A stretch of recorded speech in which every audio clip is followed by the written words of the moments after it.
श्री कृष्ण कहते हैं, संसार में आपको कई ऐसे लोग मिलेंगे जो आपको बताएंगे कि क्या कर, किंतु उससे भी अधिक महत्वपूर्ण बात यह है कि क्या नहीं करना है। आज मैं आपको ऐसे ही 3 बातें बताने वाला हूँ जो आपको जीवन में नहीं करनी। पहली बात, आनंद में कभी वचन मत दो।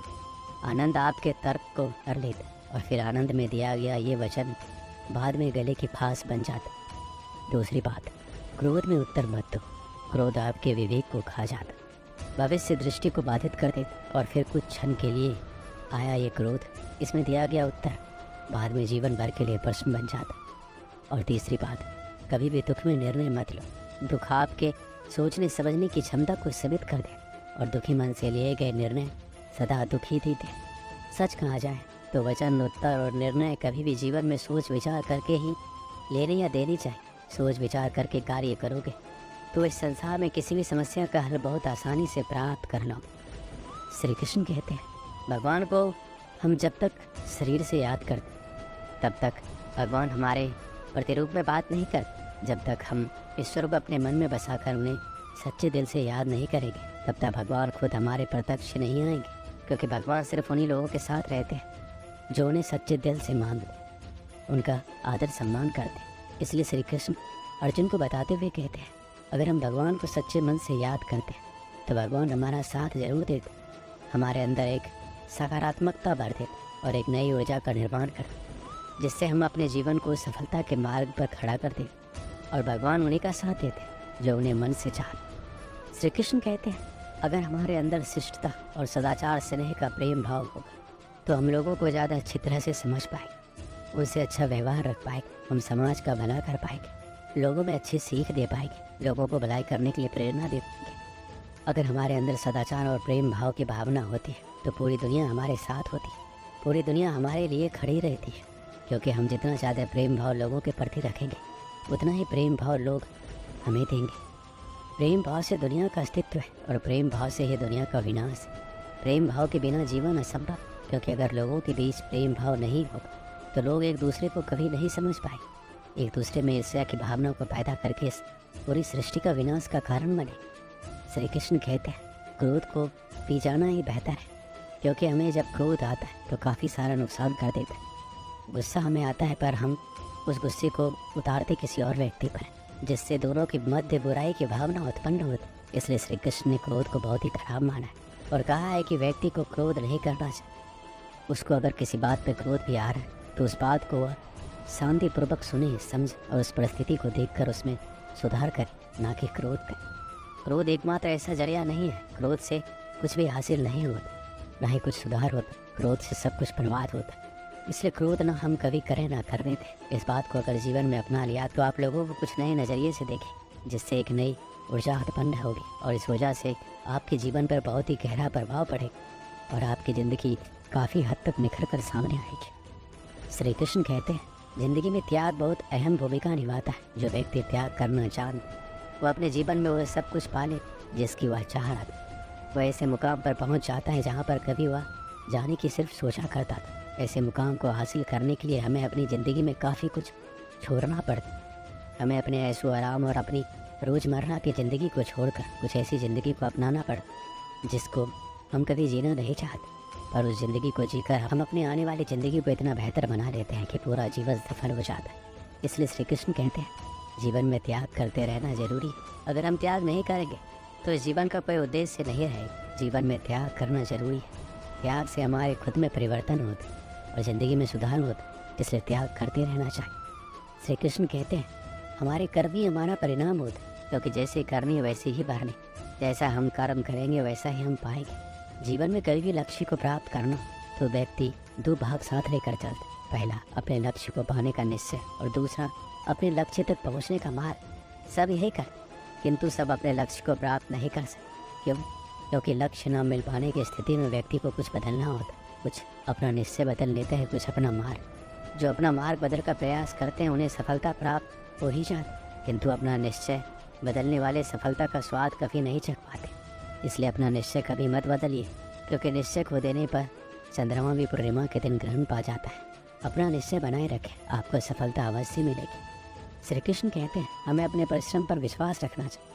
अगर हम अपने परिश्रम पर विश्वास रखेंगे तो हम कभी भी हार का सामना नहीं करेंगे। अगर हम अपने कर्म, परिश्रम, मेहनत पर अटूट विश्वास रखकर उसमें कायम रहेंगे तो हमें उससे बहुत अच्छे परिणाम मिलेंगे। वह परिणाम आपको जीवन जीने में बहुत आसान होंगे, क्योंकि एक परिश्रम ही है जो एक रंग को राजा बना देता है और राजा को रंग बना देता है। अगर आप परिश्रम और सही निर्देश और सही दिशा में काम करते तो जीवन में सफल होना पक्का ही है। पर अगर आप अपने परिश्रम पर विश्वास नहीं रखते तो उसमें आप धोखा करते, तो आप याद रखना कि आप धोखा भी खुद के साथ कर रहे हैं। इससे ना ही किसी और की ज़िंदगी बनेगी और ना ही कुछ होगा। आप धोखा करोगे तो खुद के लिए। इसलिए अपने परिश्रम पर इतना विश्वास रखें कि आप जो कर रहे हैं वह आपको एक ऐसा परिणाम दे जिसकी आपने कभी अपेक्षा नहीं की होगी। बहुत समय पहले की बात है, जंगल के किनारे एक छोटा सा गाँव था। जंगल में जंगली जानवर बहुत अधिक मात्रा में थे, इसलिए गाँव के लोगों को पेड़ पर चढ़ने का ज्ञान होना अति आवश्यक, ताकि जंगली जानवरों से सामना होने पर वो पेड़ पर चढ़कर अपनी जान बचा सके। जो लोग जंगल में लकड़ियाँ काटने जाते थे उनके जंगली जानवरों से दो चार होने की अधिक संभावना थी, इसलिए वो लोग पेड़ पर चढ़ना अवश्य सीखते थे। उस गांव में एक बुजुर्ग सज्जन रहा करते थे। सब लोग उन्हें बाबा बुलाते थे। वो पेड़ पर चढ़ने की विद्या में माहिर थे और लोगों को पेड़ पर चढ़ने का प्रशिक्षण दिया करते थे। गांव के अधिकांश लोग उनसे ही प्रशिक्षण प्राप्त करने जाया करते थे। एक दिन बाबा ने उन युवकों के समूह को बुलाया जिन्हें वो पेड़ पर चढ़ने का प्रशिक्षण दे रहे थे। वह उस समूह के प्रशिक्षण का अंतिम दिन। बाबा उन्हें एक पेड़ के पास ले गए। वह एक ऊंचा और चिकना पेड़ था जिस पर चढ़ना बेहद कठिन था। बाबा युवकों से बोले, आज तुम्हारे प्रशिक्षण का अंतिम दिन। मैं देखना चाहता हूँ क्या तुम लोग पेड़ पर चढ़ने में माहिर हो गए हो, इसलिए मैं तुम्हें इस चिकने और ऊंचे पेड़ पर चढ़ने की चुनौती दे रहा हूँ। यदि तुम सब इस पेड़ पर चढ़ने में सफल रहते हो तो दुनिया के किसी भी पेड़ पर आसानी से चढ़ सकते। बाबा की बात सुनकर सभी युवक उत्साहित हो। वो पेड़ पर चढ़ने के लिए एक पंक्ति में खड़े। सबसे पहला युवक पेड़ पर चढ़ने लगा और बड़ी ही आसानी से पेड़ पर चढ़ा और फिर नीचे उतरने लगा। उतरते समय वो आधे रास्ते में था। तब बाबा बोले, सावधान, आराम से संभल कर उतरो, कोई जल्दी नहीं है। उस युवक ने वैसा ही किया। वो आराम से सावधानी से नीचे उतरा। उसके बाद एक एक करके सारे युवक पेड़ पर चढ़ने लगे। जब वो पेड़ पर चढ़ते तब तो बाबा उन्हें कुछ नहीं कहते, लेकिन जब वो पेड़ से उतरते समय आधे रास्ते पर होते या बस नीचे पहुंचने वाले होते तो बाबा कहते हैं, सुनो, आराम से, थोड़ा संभल कर और पूरी सावधानी से उतरो, किसी प्रकार की कोई जल्दी नहीं। सभी युवकों ने बाबा की बात मानी और पेड़ पर चढ़कर नीचे उतरने में सफल। सब बड़े खुश। लेकिन एक बात उन्हें खटक रही थी और ये थी, बाबा ने उन्हें पेड़ से उतरते समय ही सावधान रहने को क्यों कहा, पेड़ पर चढ़ते समय क्यों नहीं। उन्होंने बाबा से पूछ लिया, बाबा, इस पेड़ की सबसे ऊपरी शाखा पर चढ़ना सबसे कठिन, लेकिन आपने उस पर चढ़ते समय हमें संभल कर रहने को नहीं कहा। लेकिन पेड़ से उतरते समय जब जमीन की दूरी बहुत कम रह गई थी तब आपने हमें संभल कर और सावधान रहने को कहा, ऐसा क्यों। बाबा बोले, देखो, पेड़ की सबसे ऊपरी शाखा पर चढ़ना बहुत कठिन, ये मैं भी जानता हूँ और तुम भी। इसलिए मेरे बिना बोले ही तुम पहले से ही सतर्क। ऐसा हर किसी के साथ होता है। कार्य के प्रारंभ में सब सतर्कता से ही आगे बढ़ते हैं, किंतु सतर्कता और सावधानी में चूक तब होती है जब हम मंजिल के समीप होते हैं। तब हमें लगने लगता है कि हमारा काम तो पूरा होने का है, मंजिल अब दूर नहीं, और वहाँ हमारा ध्यान भटक जाता और हम गलती कर जाते। इसलिए हमेशा याद रखो कि मंजिल के नज़दीक पहुँचने और यथार्थ में मंजिल पर पहुँचने में बहुत फ़र्क है। युवकों को बाबा की इस बात से जीवन की एक बड़ी सीख प्राप्त।